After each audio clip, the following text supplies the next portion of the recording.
ఏం చెప్తున్నారు మీరు అడుగుతుంటే? వాళ్ళు మీకు ఏం చెప్తున్నారు? దేని పంపించట్లేదు?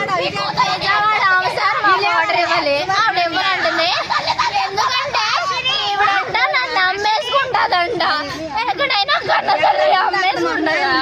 ఎక్కడైనా కన్నతల్లి అమ్మేసుకుంటదా?